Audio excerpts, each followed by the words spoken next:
যারা যারা চাকরি রিলেটেড গুরুত্বপূর্ণ আপডেট নিউজটি দেখার জন্য ক্লিক করেছেন, ভিডিওটি দেখতে লাইক দিয়ে কন্টিনিউ করা অনুরোধ জানাচ্ছি। আসসালামু আলাইকুম বন্ধুরা, বড় মতো আবার সম্পূর্ণ নতুন একটি আপডেট নিউজ নিয়ে আপনাদের মাঝে হাজির হয়েছি। প্রিয় বন্ধুরা, অবশেষে জাতীয়করণের দাবিতে এবার রাজপথে নেমেছে শিক্ষকরা। আজকের আপডেট নিউজটি অনেক গুরুত্বপূর্ণ, সকলে ভিডিওটি প্রথম থেকে শেষ অবধি দেখার চেষ্টা করবেন। তাহলে চলুন মূল ভিডিওটি শুরু করা যাক।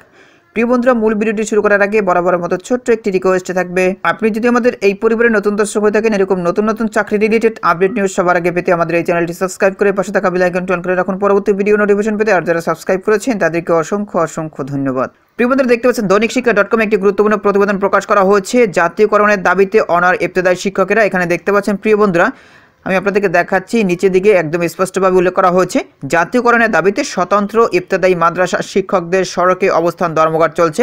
জাতীয়করণ ছাড়া তারা সড়কে অনড় অবস্থানে থাকবেন।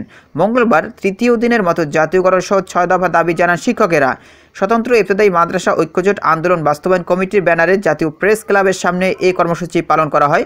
কর্মসূচিতে কমিটির আহ্বায়ক মোহাম্মদ শামসুল আলম সভাপতিত্ব করেন। ধর্মঘটের সংহতি প্রকাশ করার জন্য সকালে বাংলাদেশ জামাতে ইসলামীর নায়েবে আমির ও সাবেক এমপি অধ্যাপক মজিবুর রহমানের নেতৃত্বে একটি প্রতিনিধি দল অংশগ্রহণ করেন। প্রতিনিধি দলে ছিলেন ঢাকা মহানগর দক্ষিণের আমির নুরুল ইসলাম বুলবুল, বাংলাদেশ আদর্শ শিক্ষক ফেডারেশনের জেনারেল সেক্রেটারি অধ্যাপক ABM ফজলুল করিম প্রমুখ। নায়েবে আমির শিক্ষা উপদেষ্টার দৃষ্টি আকর্ষণ করে বলেন, অতি দ্রুত জাতীয়করণের ঘোষণার মধ্য দিয়ে শিক্ষকদের শিক্ষা প্রতিষ্ঠানে ফিরে যাওয়ার ব্যবস্থা করবেন। তারা বলেছে, প্রাথমিক স্কুলের মতো সব বিধিবিধান মেনেও মাদ্রাসা শিক্ষকরা 4 দশক ধরে বৈষম্যের শিকার হয়ে আসছেন। মাদ্রাসা শিক্ষা বোর্ডের রেজিস্ট্রেশন প্রাপ্ত সব স্বতন্ত্র ইবতেদায়ী মাদ্রাসা প্রাথমিক বিদ্যালয়ের ন্যায় জাতীয়করণ ঘোষণা করতে হবে। শিক্ষকেরা জানিয়েছেন তাদের অবস্থান চলবে ও ঘোষণা না পাওয়া পর্যন্ত তারা রাজপথ ছাড়বেন না।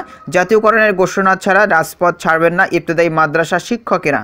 বক্তারা বলেন, আমরা স্বতন্ত্র ইবতেদায়ী মাদ্রাসা শিক্ষকরা প্রাথমিক বিদ্যালয়ের শিক্ষকদের ন্যায় সরকারি বিধি নিয়ম অনুসরণ করে গত 40 বছর বিনা বেতনে শিক্ষকতার পেশায় দায়িত্ব পালন করে আসছি, কিন্তু সামান্য অনুদানের টাকা নিয়ে মানবেতর জীবনযাপন করছি। 1994 খ্রিস্টাব্দে একই পরিপত্রে বেসরকারি প্রাথমিক বিদ্যালয় ও স্বতন্ত্র ইবতেদায়ী মাদ্রাসা শিক্ষকদের 500 টাকা সরকারিভাবে অনুদান দেওয়া হয়। পরবর্তীতে 2013 খ্রিস্টাব্দে 26,193টি প্রাথমিক বিদ্যালয় জাতীয়করণ করা হয়। বাকি প্রতিষ্ঠানের শিক্ষকদের জাতীয়করণ তো দূরের কথা, এ পর্যন্ত একটি স্বতন্ত্র ইবতেদায়ী মাদ্রাসারও এমপিওভুক্তির আওতায় আনা হয়নি। আন্দোলন বাস্তবায়ন কমিটির সদস্য সচিব বলেন, প্রাইমারির মতো জাতীয়করণের ঘোষণা না দেওয়া পর্যন্ত অবস্থান ধর্মঘট চলবে। তো প্রিয় বন্ধুরা, এই ছিল মূলত আজকের আপডেট নিউজ। এই বিষয়ে যদি আপনাদের কোনো ব্যক্তিগত মতামত থেকে থাকে তাহলে অবশ্যই কমেন্ট করে জানাবেন। পরবর্তীতে নতুন কোনো ভিডিও নিয়ে আপনাদের মাঝে হাজির হব। সবাই ভালো থাকবেন, সুস্থ থাকবেন। আল্লাহ হাফেজ।